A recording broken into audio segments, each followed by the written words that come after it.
नमस्कार, Indian popular court में आप सभी का स्वागत है। आज हम बात करने वाले हैं बंदिश बैंडिट्स के रागों के बारे में और हम आपको बताएंगे कि कहाँ पर क्लासिकल म्यूजिक है, कहाँ पर क्लासिकल म्यूजिक नहीं है और कितना क्लासिकल है, कितना क्लासिकल नहीं है। जी हाँ, कहीं पे क्लासिकल लगता है, क्लासिकल नहीं भी है, लेकिन ये आलोचना नहीं है, ये तारीफ है कि उन्होंने जिस तरह से उसको इंटरेस्टिंग बनाया और ख़ास तौर पे इसके लिए शंकर एहसान लॉय की जो तिकड़ी है उसको धन्यवाद कहना चाहिए कि उन्होंने बहुत अच्छा म्यूज़िक दिया। बहुत समय बाद ऐसा अच्छा म्यूज़िक सुनने को मिला है। अगर आप सिनेमा के और वैसे म्यूज़िक के शौकीन हैं और 90s में पले बड़े लोग जिन्होंने जगजीत सिंह को सुना है, गुलाम अली को सुना है, उनको बड़ा अच्छा लगा है काफ़ी समय बाद।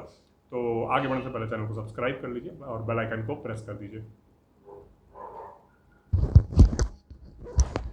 तो बात करें बंदिश बैंडिट्स की, तो सबसे पहले जो इसका जो सबसे अति चर्चित जो इसकी ठुमरी है वो क्लासिकल नहीं है।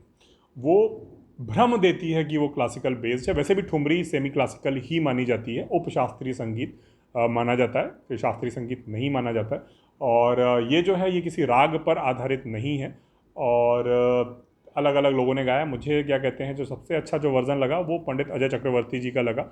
और जाहिर सी बात है, पंडित जी जिस स्तर के कलाकार हैं, उस्ताद हैं, तो उनका एक अलग स्तर है। जबकि उनके ज्यूक बॉक्स में अमेजन प्राइम के वो वर्ज़न नहीं है। ये थोड़ा सा खला मुझे, वो होना चाहिए। जावेद अली वाला वर्ज़न नो डाउट बहुत अच्छा है, लेकिन पंडित अजय चक्रवर्ती जब नसरुद्दीन शाह समझा रहे होते हैं पहली बार, वो एक अलग सुख है उसको सुनने का। और इस ठुमरी में अगर बात करें तो थोड़ा सा पीलू का ढंग है। ऐसा लगता है कि पीलू का ढंग कहीं कहीं पे इस्तेमाल किया गया है। और पीलू का ढंग बहुत सारे गानों में हिंदी सिनेमा के इस्तेमाल हुआ है और ऐसे ऐसे गानों में इस्तेमाल हुआ जहाँ पर आपने सोचा नहीं होगा। जैसे ख्वाब देखे झूठे मूठे बतियां बनाए मुँह से सजना नाड़ी बेईमान। तो ये पीलू का ढंग है। फिर एक बहुत मशहूर गाना है सलमान भाई की फिल्म का कि अ, मेरे फ़ोटो को सीने से यार चिपका ले सैया फेविकोल से। और उसमें भी आखिर में जो इस्तेमाल होता है बीच में गाने के, ना ना ना ना ना ना ना ना ना, ये राग पीलू है। तो इस तरह के बहुत सारी जगहों पे पीलू इस्तेमाल हुआ है, तो इसमें भी इस्तेमाल हुआ है। तो कोई बहुत वो नहीं है क्लास, लेकिन वो ठुमरी बार बार क्योंकि आती है और एक उसको क्लासिकल उसमें देना थोड़ा सा रहता है। बहुत अच्छा प्रयोग है ये। दूसरी चीज़ जो सबसे अच्छी लगती है, अगर आपने कभी म्यूज़िक स्कूल कहीं गए हों, देखे हों, जैसे मैं एक समय पर जाता था, सीखा था, बहुत ख़राब छात्र रहा हूँ संगीत का, खैर वो एक अलग बात है। तो जो शुरुआत का जो सीन है, ओपनिंग सीक्वेंस, जब नसरुद्दीन शाह बैठे होते हैं और वो जो राग भैरव गा रहे होते हैं बच्चे, वो बड़ा अच्छा है। मतलब एग्जैक्टली ऐसे ही होते हैं शास्त्रीय संगीत के स्कूल, ऐसे ही एक एक कर के वो आगे उसमें ताने और आलाप लेते हैं। और भैरव जो है, मैं कहूँगा एक ऐसा राग है जिस पे आधारित एक रचना है जो आपने हमने ज़रूर ज़िंदगी में कभी ना कभी गुनगुनाई होगी। हिंदी सिनेमा से है, लेकिन वो हिंदी सिनेमा के गाने से ज़्यादा बड़ी हो गई है। जी हाँ, हम बात करें फिल्म दो आंखें 12 हाथ के, ए मालिक तेरे बंदे हम की, वो भैरव पर आधारित भजन कह लीजिए एक तरह से, या प्रार्थना है एक्चुअली में।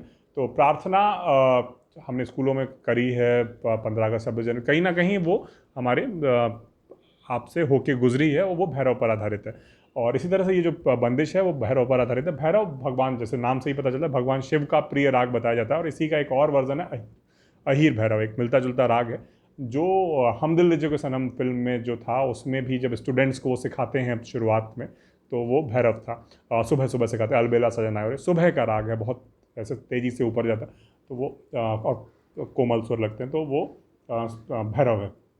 इसके बाद विरह, एक जो शंकर महादेवन की आवाज़ में है विरह, वो राग मारवाह है और बहुत अच्छे से शंकर महादेवन ने गाया।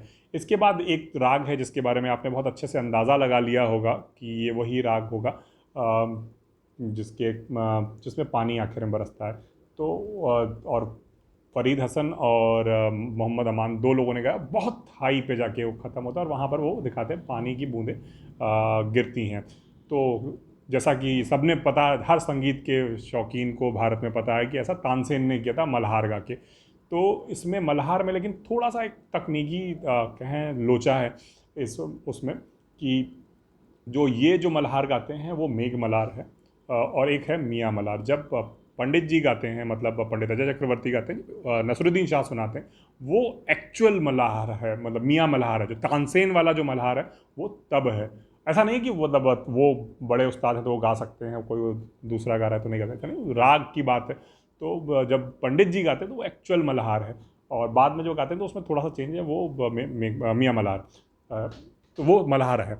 तो और इसके अलावा एक और गाने जिसकी की बात होनी चाहिए, और जो बहुत खूबसूरत तरीके का जो एक प्रयोग है, और उसका एक वो अपने आप में हिंदी कहना चाहिए क्लासिकल म्यूज़िक का सिनेमा में और इसमें इस्तेमाल पे ऊपर एक ट्रिविया है एक तरीके से, वो है धरा करके जो गाना है, जो आखिर में वो जो अतुल कुलकर्णी का किरदार सुना था और प्लेबैक शंकर माधवन ने किया, धरा वाला, वो वृंदावनी सारंग है। और वृंदावनी सारंग है राजस्थान से जुड़ी हुई हमारी जितनी भी परफॉर्मेंस वाले गाने हैं, वो हमेशा वृंदावनी सारंग उसमें आता ही है। राजस्थान का एक तरह से का पेट राग है।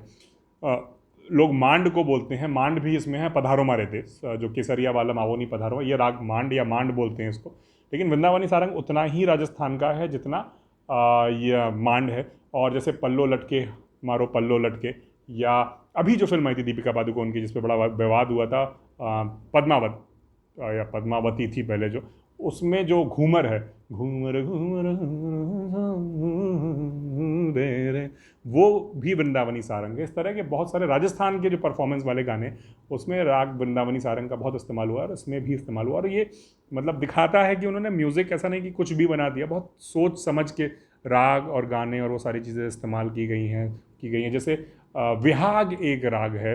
बिहाग जो है क्या कहते हैं, जब वो शादी के लिए जाते हैं पंडित जी, लड़की पसंद पे हो जाती है, वो जो बंदिश सुनाती है, लट उलझी सुलझारे वाला निसा गमा पा, तो निसा गमा ना ना ना ना ना, तो वो राग बिहाग है। और बिहाग बहुत खूबसूरत राग है। बिहाग को आप वेस्टर्न इंस्ट्रूमेंट पे भी बड़ी आसानी से बजा सकते हैं। अगर आप गिटार पे बहुत अच्छा बजता है राग बिहाग। और लटुल झील सुलझाने वाला, हाथ में मेरे मेहंदी लगी है, बहुत बहुत लोकप्रिय बंदिश है। जो लोग क्लासिकल खास तौर पे खुद सीखते हैं, या बहुत ज़्यादा जिन्होंने क्या कहते हैं गुरु शिष्य परंपरा से वो मतलब नए नए सीखने वाले कह सकते हैं, जो अच्छे स्तर के, वो ये बंदिश उनको ज़्यादातर लोगों को आती ही है। तो इसलिए वो भी बड़ा अच्छा, मतलब ऐसा कोई राग या ऐसी कोई बंदिश नहीं चुनी जो नए स्टूडेंट्स गाते ना हो बजाते ना हो। तो राग उन्होंने वहाँ पर वही चुने हैं जो वहाँ पर एक्चुअली में उस तरह के कैरेक्टर को सूट करते। और इसी तरह से एक जगह पर एक लड़की आती है बिल्कुल न्यू, एकदम कमर, और उसको क्या कहते हैं, वो उसको मना कर देते हैं कि आपका अभी लेवल नहीं है, और वो एक बंदिश गाती है, एरी सखी पिया बिना। और एरी सखी पिया बिना राग यमन पे। और यमन ऐसे मान के चलिए जैसे आप छोटा बड़ा या ABCD सीखते हैं, वैसे ही क्लासिकल संगीत के लिए राग यमन है। सबसे आसान राग है, और थोड़ा सा चेंज होता है, जो आपका सारेगामा पा धा नी सा, उससे थोड़ा सा चेंज होता है। और राग यमन पे बहुत सारे फिल्मी गाने हैं, और ऐसे ऐसे गाने जिनके बारे में हमने सोचा नहीं होगा कि ये क्लासिकल भी हो सकते हैं। जैसे तुम दिल की धड़कन में रहते हो, ये राग यमन है। छोटों से छू लो तुम राग यमन है। छुपा लो यूँ दिल में प्यार मेरा कि जैसे मंदिर में लौ दिए की यमन है। कभी दीप जले आना राग यमन है। चंदन सा बदन चंचल चितवन, ये राग यमन है। तो इस तरह से राग यमन पे गानों की भरमार है, मतलब इतने गाने हैं राग यमन पर, और सब शाम के हैं गाने। फिर यमन से थोड़ा सा अंतर होकर यमन कल्याण बन जाता है, जिसमें वो भी है आज जाने की ज़िद ना करो। तो ये राग यमन एकदम न्यू कमर को दिखाना कि वो राग यमन में कुछ सुनाती है, तो वो भी एक बहुत वो है। बाकी जो इसका इंट्रो या थीम सॉन्ग है वो राग देश है। देश आपने ज़रूर सुना होगा। वंदे मातरम की जो धुन है वो देश पर आधारित है। इसी तरह से क्या कहते हैं, जो पहले दूरदर्शन में कहता बजे सरगम बजे, वो राग देश पे आधारित। बजे सरगम बजे से एक ट्रिविया मैं आपको और देता हूँ कि पंडित भीमसेन जोशी महानतम कलाकारों में से हैं भारत के, मतलब लेजेंड जिनको बोला जाएगा, तो कालजयी जिनकी ख्याति है। लेकिन उनके साथ एक चीज़ थी, और यहीं से उनकी महानता पता चलती है कलाकार के तौर पर, कि वो जा और दा में बड़ा स्पष्ट नहीं अंतर से बोल पाते थे। और इसलिए क्या कहते हैं, अगर आप बहुत ध्यान से सुनेंगे तो वो बदे सरगम बदे है, और वो लेकिन इस तरह से गाते हैं कि आपको समझ में एकदम से नहीं आता जब तक आपको ये बात पता ना हो। तो एक बार ध्यान से वो ज़रूर सुनिएगा, बजे सरगम बजे, तो पता चलेगा कि वो क्या बोल रहे हैं जोशी जी। और इसके अलावा अगर आप और किसी गाने और किसी ठुमरी और किसी राग के बारे में जानना चाहते हैं, कौन सी बंदिश है, कौन सा गाना है, कौन सा राग है, तो हमें कमेंट में ज़रूर बताइए। इन सारी जानकारी को जमा करने में मेरे जो म्यूज़िक सीखने के दौरान के साथी थे आकर्ष, वो थे। अब तो काफ़ी उस्ताद आदमी हो गए, काफ़ी सिखाते विखाते भी हैं, बड़े ज्ञानी हो गए हैं आकर्ष जी। और लेकिन कभी मौका लगे तो हम उनको इंडियन पॉपुलर कोर्ट में भी लेके आएंगे, कभी लाइव वाइव करेंगे उनके साथ। बड़ा अच्छा गाते हैं, बड़ा अच्छा बजाते हैं म्यूज़िक कीबोर्ड, तो कभी उनको भी सुनवाएंगे। आपको ये भी वीडियो कैसा लगा हमें ज़रूर बताइएगा, और हमारे साथ बने रहने के लिए धन्यवाद। और आप चाहें तो हमें कमेंट बताएं, तो हम कुछ और गानों रागों पे बात कर सकते हैं। शुक्रिया।